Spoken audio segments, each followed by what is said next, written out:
మనది ఇంత పెద్ద ఇన్ని సంవత్సరాల సుదీర్ఘ పోరాటం, వాళ్ళది ఒక నెల రోజులు కూడా కాకముందే అది కృత్రిమ ఏది లేదు. అదే అంటున్నా 15 రోజులకే అసలు రివర్స్ తీసుకోవడం ఏంటి సార్? ఇది కాంగ్రెస్ ఎంత పెద్ద తప్పు కదండి. కాంగ్రెస్ చేసిన మోసం అది. ఇప్పుడు వాళ్ళ ఎంపీలు వాళ్ళు టికెట్ ఇస్తే గెలిచిన ఎంపీలు వాళ్ళని ఒప్పించుకొని చేత కాలేదు. వాళ్ళ రాజీనామాలు ఒక సాగ్గా చూపెట్టి మళ్ళొక్కసారి తెలంగాణ ప్రజలకు మోసం చేయడానికి చేసి ఆ రోజు కూడా కేసీఆర్ చస్తే వాళ్ళకేం పెద్ద ఫరక్ పడేది ఏం లేదు. కానీ ఏంటంటే ఒక 2 రోజుల ముందు కేసీఆర్ని కాపాడుకోవడానికి ఉస్మానియా విద్యార్థులు వీళ్ళంతా పంజాగుట్ట దగ్గర షాపులన్నీ ధ్వంసం చేశారు. దాంతో అగ్నిగోళం అవుతుంది హైదరాబాద్ అని చెప్పి ఒక మెసేజ్ పోయింది. ఇంటెలిజెన్స్ వాళ్ళు కూడా మేము కంట్రోల్ చేయలేము, మా చేతుల్లో లేకుండా పోతున్నది. ఎక్కడ చూసినా కూడా ఉద్యమం తారస్థాయికి చేరింది. శ్రీకాంతాచారి అప్పటికే కిరోసిన్ పోసుకొని చనిపోయింది ఇక్కడ ఎల్బీ నగర్ దగ్గర. అది కానిస్టేబుల్ కిష్టయ్య కాల్చుకున్నాడు. ఇవన్నీ పరిణామాలు చూసిన తర్వాత అప్పటికి ఒక 11 మంది చనిపోయారు.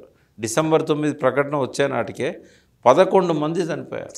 కేసీఆర్ గారు కన్నీళ్ళు పెట్టుకున్నారు ఆయనది టీవీలో చూస్తూ శ్రీకాంతాచారిది. సో ఇట్లాంటి సంఘటనలు జరగడంతో ఈ ఎక్కడైతే పంజాగుట్లో ధ్వంసమైనాయో ఇక వీళ్ళంతా హైదరాబాద్ను కాపాడాలంటే తెలంగాణను కాపాడాలంటే ఆయన ప్రాణాలు కాపాడాలి. ఆయనకి ఏమన్నా అయితే మాత్రం అప్పుడు నేను కూడా ప్రకటన చేశాను నిమ్స్లో. కేసీఆర్ గారిని చూడడానికి పోయి నేను చేసిన ప్రకటన ఏంటంటే, ఒకవేళ కేసీఆర్ గారి ప్రాణాలకు ఏమన్నా అయితే మా డిమాండ్స్ మారిపోతాయి. ఇప్పటిదాకా మేము ప్రత్యేక రాష్ట్రం అడిగినాము, కేసీఆర్ గారికి ఏమన్నా జరిగితే ప్రత్యేక దేశం అడుగుతాము. మాకు లెజిటిమసీ ఉంది, మా దేశాన్ని ఆక్రమించుకున్నారు మీరు. మాకు బ్రిటిష్ వాళ్ళు ఇచ్చినప్పుడు, భారతదేశానికి స్వాతంత్రం ఇచ్చినప్పుడు హైదరాబాద్ స్వతంత్ర దేశము, మాకు విడిగా ఉండే హక్కు వాళ్ళు కల్పించారు. ఒక ఒప్పందం చేసుకొని దాని ముగిసిపోకముందే, దాని గడువు ముగిసిపోకముందే మీరు వచ్చి మా దేశాన్ని దురాక్రమణ చేశారు. మాకు అడిగే హక్కు ఉంది, మా డిమాండ్ మేము ప్రత్యేక రాష్ట్రమే అడుగుతున్నాం, భారత యూనియన్లో కలిసే ఉంటామని అంటున్నాం. మీరు కనుక మా కనీస కోరికను ఆమోదించకపోయినట్టయితే మీ వల్లనే మాది ఆంధ్రతో కలిసింది, మీరు విడదీయాల్సిన బాధ్యత మీ మీద ఉన్నది. ఒకవేళ విడదీయకపోతే కేసీఆర్ గారు ప్రాణాలకు ముప్పు వాటిల్లితే మేము ప్రత్యేక దేశమే అడుగుతామని చెప్పి నేను ఒక స్టేట్మెంట్ ఇచ్చాను. ఇవన్నీ కూడా మ్యాటర్ అయినాయి. ఎందుకంటే ఇది మళ్ళా దేశాన్ని విచ్ఛిన్నం చేసే వైపు వెళ్తుందేమో అనేది ఇట్లాంటివన్నీ. మొత్తానికి వాళ్ళు ఒక నిర్ణయం తీసుకున్నాక దానికి కట్టుబడి లేరు. అంటే కాంగ్రెస్ మోసాల పరంపరలో ఇది ఒక మలుపు. ఇప్పుడు వాళ్ళు మేమే ఇచ్చామంటున్నారు, మేము ఇచ్చామని ఘంటాపథంగా చెప్తున్నారు. తర్వాత ఏం జరిగింది? తర్వాత ఎన్ని ఉద్యమాలు, తెలంగాణ జేఏసీ ఏర్పడ్డది కేసీఆర్ గారి నాయకత్వాన. ఆయనే కోదండరామ్ గారిని, జయశంకర్ గారిని ఫస్ట్ అడిగాడు, తెలవాలి అందరికీ. జయశంకర్ గారు అన్నారు, నాకు కొద్ది ఆరోగ్య సమస్యలున్నాయి, పెద్ద మనిషిని, ఈ పొలిటికల్ వాతావరణంలో నేను ఇమ్మడలేను, కావాలంటే మీరు కోదండరామ్ని పెట్టుకోండి, విద్యావంతుల వేదికకు ఆయన కన్వీనర్ ఉన్నాడు అంటే, సరే అందరి ముందు ఆయన నో అని చెప్పలేక కోదండరామ్ని పెట్టుకున్నాడు. మొదటి రోజు కూడా కేసీఆర్ గారికి కొద్ది అభ్యంతరం ఉండే, కానీ జానారెడ్డి పట్టుబట్టాడు. అప్పుడు కోదండరామ్ లేడు అక్కడ జయశంకర్ గారు, జానారెడ్డి ఇంటికి పోయిన తర్వాత అక్కడ జరిగిన చర్చ ఇది. అక్కడ శేషయ్య అని ఒక లెక్చరర్ను వాళ్ళు పెట్టుకున్నారు అక్కడ, ఆంధ్ర జేఏసీ. ఏది డిసెంబర్ 9 నాడు ప్రకటన రాగానే 10వ తేదీన వాళ్ళు ఆంధ్ర జేఏసీ అని పెట్టుకున్నారు.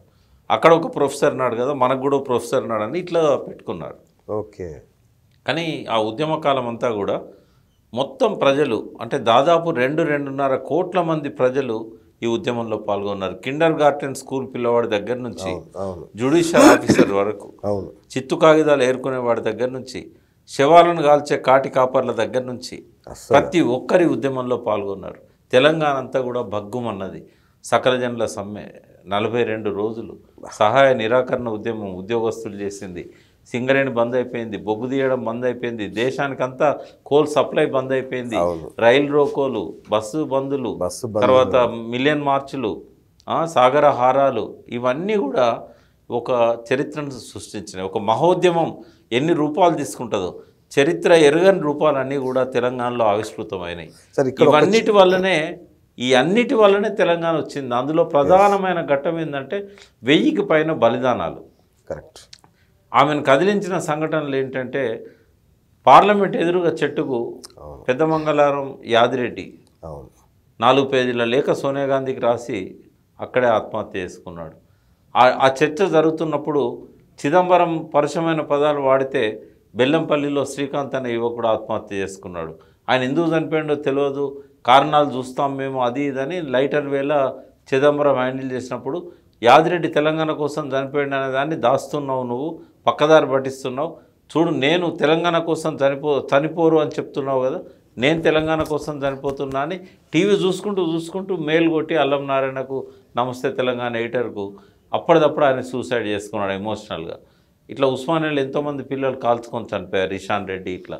సో ఇదంతా కూడా వాళ్ళు చేసిన పాపాలకు ఇదొక పరాకాష్ట.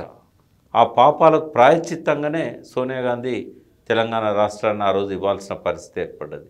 ఇది ఏదో ఆమె ప్రేమతోనో లేకుంటే మన మీద సానుభూతితోనో జాలితోనో ఇచ్చింది కాదు, ఇది మజ్బూరి. ఇంతమంది మరణాలకు కారణమైందనే ఆ ముద్ర ఆమె మీద ఉన్నది కాబట్టి ఆ పాపాల ప్రాయశ్చిత్తం కోసం ఇచ్చింది తెలంగాణ తప్ప. అది బ్రిటిష్ వాడు కూడా స్వాతంత్రాన్ని ఊరికే ఇచ్చాడు. Quit India movement, Azad Hind Fauj పెట్టి సుభాష్ చంద్రబోస్ ఆర్మీని తయారు చేసి బర్మా నుంచి అటాక్ వస్తున్నప్పుడు ఇంకా మనం ఇవ్వకపోతే నడవదు, స్వాతంత్రాలు ఇవ్వాల్సిందేనా అన్ని దేశాలను కూడా వాళ్ళు లిబరేట్ చేసిపోయారు. అట్లని చెప్పి వాళ్ళని ఎత్తున పెట్టుకోలేదు కదా మనం. కాబట్టి తెలంగాణ ఇచ్చిందనే పేరుతోని ఈ పార్టీని కూడా మోయం కదా మనం. సో ఇది ఆనాటి చరిత్ర. అంటే ఎన్నో త్యాగాల వల్ల కేసీఆర్ గారి నిరంతర కృషి, పట్టుదల, అనితర సాధ్యమైన వ్యూహము, ఎత్తుగడలు, వీటన్నిటి వల్ల ఆ రోజు తెలంగాణ సాకారమైంది. తెలంగాణ కళ సాకారం కాగానే కేసీఆర్ వదిలిపెట్టలేదు. ఆ తెలంగాణ 57 ఏళ్ల విధ్వంసం నుంచి బంగారు తెలంగాణ దాన్ని మలచడానికి ఒక్కొక్క రంగంలో మార్పులను తీసుకొచ్చాడు. ఇవాళ గడిచిన 9.5 సంవత్సరాల్లో తెలంగాణ భారతదేశానికి ఒక తలమానికంగా ఉంది. సకల రంగాలలో అభివృద్ధి చెందింది. మొదటి రోజు ఆయన చెప్పినట్టు అభివృద్ధి, సంక్షేమం తనకు 2 కళ్ళు అన్నాడు. ఆ 2 కళ్ళను అట్లాగే దేన్ని తక్కువ చేయకుండా ఇటు అభివృద్ధి పదంలో తెలంగాణ నడిపించాడు. నీళ్ళే లేని వాగుళ్ళల్లో, చెరువులలో ఇవాళ ఎక్కడ చూసినా కూడా ఎండాకాలంలో కూడా మండు వేసవిలో నిండు చెరువులు మత్తడి దునికి ఆ కనువిందైన జలదృశ్యం మీద గోరటెంకన్న లాంటి వాళ్ళు తన పాటల్ని మార్చుకుంటున్నారు. వాగు ఎండిపోయారా అనే పాటను వాగు నిండి పారారా అని రాయాల్సి వస్తూ ఉన్నది. అంటే ఇవాళ దాని రిఫ్లెక్షన్ ఏంటంటే ఇవాళ 85 లక్షల ఎకరాలలో వరి పంట పండుతూ ఉంది. ఇవాళ ఎప్పుడో 16 లక్షల ఎకరాలకు సాగునీరు ఇచ్చిన పరిస్థితి నుంచి ఇవాళ దాదాపు 1 కోటి ఎకరాలకు సాగునీరు ఇచ్చే వైపుగా మనం వెళ్తున్నాం. కాళేశ్వరం లాంటి ప్రపంచ ప్రఖ్యాత ప్రాజెక్టులను కేవలం 3 సంవత్సరాల్లో మనం క్రియేట్ చేయడం జరిగింది. ఇట్లా ప్రతిదీ కూడా పాలమూరు రంగారెడ్డి కోర్టు అడ్డంకులు లేకపోయి ఉంటే వాళ్ళ 12 లక్షల ఎకరాలు కరువు సీమైన పాలమూరులో, తర్వాత రంగారెడ్డి జిల్లాలో, నల్గొండలో మనకు సాగులోకి వచ్చేది. అప్పటికే 1 లక్ష ఎకరాలకు మాత్రమే సమైక్య రాష్ట్రంలో నీళ్ళు వచ్చినాయి పాలమూరు జిల్లాలో. అందుకే 14 లక్షల మంది ఆ జిల్లా నుంచి వలసపోయారు. బొంబాయి, బొగ్గుబాయి, దుబాయ్ అని చెప్పి సార్ ఏదైతే అన్నాడో అది కేవలం ఆ పాలమూరు, నల్గొండ దృష్టిలో పెట్టుకొని అన్నాడు. అంటే ఇవాళ వలసలు రివర్స్ అయినాయి. ఇవాళ ఇరిగేషన్ ఉంది, మైగ్రేషన్ లేదు, రివర్స్ మైగ్రేషన్ ఉంది. వేరే ప్రాంతాల నుంచి వచ్చి పాలమూరులో పనిచేస్తున్నారు. 12 లక్షల ఎకరాలు దాదాపుగా పంటలు పండుతూ ఉన్నాయి. ఒక స్టేజ్లో తెలంగాణలోనే అత్యంత ఎక్కువ పంటలు పండిన జిల్లాగా మహబూబ్నగర్ రికార్డు క్రియేట్ చేసింది. అంటే కరువు సీమను, కన్నీటి సీమను, గంజి కేంద్రాలు పెట్టిన సీమను, ఆకలికి, వలసలకు, పేదరికానికి పెట్టింది పేరైన పాలమూరును ఇవాళ అద్భుతమైన, ఎక్కడ చూసినా కూడా కోనసీమలాగా ఉభయ గోదావరి జిల్లాల్లో ఎట్లయితే డెల్టాలో పంటలు కంటి చూపు పోయినంత వరకు పచ్చడి పంట సీమలు ఉంటాయో ఇవాళ నెర్రెలు బారిన నేలల్లో హరిత వనాలను సృష్టించాడు. నెత్తురు బారిన నేలల్లో ఇవాళ శాంతి వనాలను మొలిపించాడు. ఆయన మొదలే అన్నాడు, కార్యనెత్తురు నక్సలైడ్దైనా, పోలీసుదైనా, ఇన్ఫార్మర్ పేరుతో సామాన్యుడు బలైనా అది తెలంగాణ నెత్తురే. ఈ హింస పోవాలి, తెలంగాణ వస్తే ఈ హింసకు తావులేదు అని చెప్పాడు. ఈ ఆత్మహత్యలు ఉండవని చెప్పాడు. రైతు ఏడిస్తే రాజ్యం నిలవదు, ఎద్దేడిస్తే వ్యవసాయం ఉండదు అని చెప్పాడు. ఆయన ఏమన్నాడో అది నిరూపించాడు. ఇవాళ రైతు ఏడవడం లేదు, ఎద్దు ఏడవడం లేదు, ఆత్మహత్యలు లేవు, వలసలు లేవు, పేదరికం లేదు. ఇవాళ తెలంగాణ సుభిక్షంగా ఉంది. కృష్ణా గోదావరి జలాలతోని తెలంగాణకు అభిషేకం చేస్తున్నాడు. ఇటువంటి ఈ పాలకుడు సమకాలీన సమాజంలో భారతదేశంలో ఏ రాష్ట్రంలో వెతికినా కూడా మనకు దొరకడు. సో అందుకే నేను అందరికీ నేను చెప్పేది ఏంటంటే, చరిత్రను మలుపు తిప్పిన కారణజన్ముడు కేసీఆర్. ఆయన ఒక కేవలం పరిపాలకుడే కాదు, ఒక మహానాయకుడు. ఉద్యమాన్ని నడిపించడం తెలుసు, అనితర సాధ్యమైన ఎత్తుగడలను వ్యూహాలను పనడం తెలుసు. శాంతియుత పద్ధతిలో 21వ శతాబ్దంలో కూడా ఉద్యమాలను విజయవంతం చేయడం తెలిసిన వ్యక్తి. నెర్రెలు బాసిన నేలపైన బీళ్ళ భూములలో హరిత వనాలను సృష్టించడం తెలిసిన వ్యక్తి. పర్యావరణాన్నే మార్చేశాడు.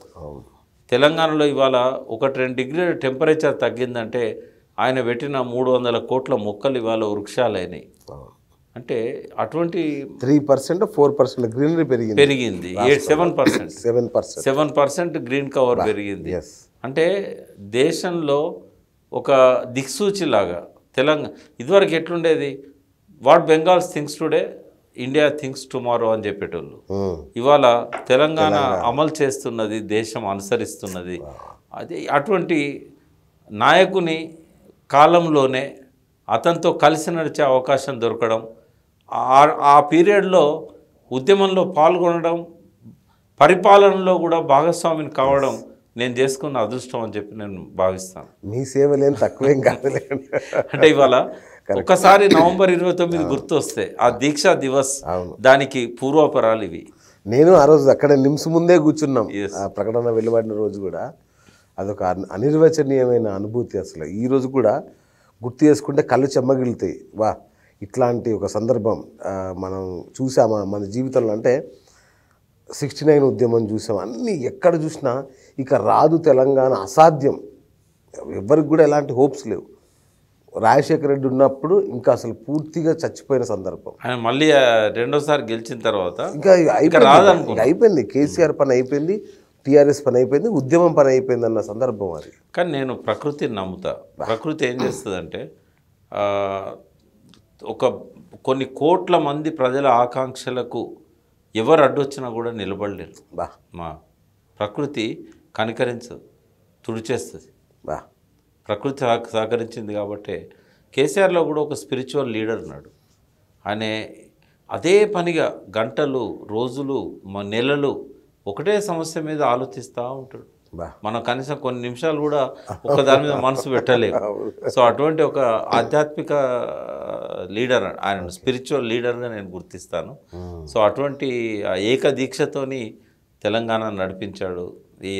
ఆయన సరే, అపశృతులు, ఈ ఆత్మహత్యలు అవి మనం కోరుకున్నాయి కాదు. అది పిల్లలకు ఆవేశాన్ని బయటికి ఎట్లా పంపాలో తెలియక, ఎవరిని హింసించలేక వాళ్ళను వాళ్ళు బలి తీసుకున్నారు. అదొక్కటే మనకు. మనం ఎంత నిశ్శబ్దంగా రోధించిన సందర్భాలు ఎన్ని ఉన్నాయి. కేసీఆర్ గారు ఇషాన్ రెడ్డి చనిపోయినప్పుడు లా కాలేజ్ ముందర కూర్చొని ఏడ్చిండు. ఆయన శివయాత్రలు అక్కడి నుంచి నడిచిండు. అంటే ఎన్నో ఘట్టాలు అందులో కొన్ని దుఃఖభరితమైనవి ఉన్నాయి. కానీ అంతిమంగా ఒక జయశంకర్ చూడలేని తెలంగాణ, ఒక కాళోజీ నారాయణరావు చూడలేని తెలంగాణ, ఒక కొండ లక్ష్మణ్ బాపూజీ చూడలేని తెలంగాణ, చెన్నారెడ్డి కేవీ రంగారెడ్డిలు చూడలేని తెలంగాణను మనం చూసాం. మన కళ్ళ ముందట కేసీఆర్ గారు నిలిపారు.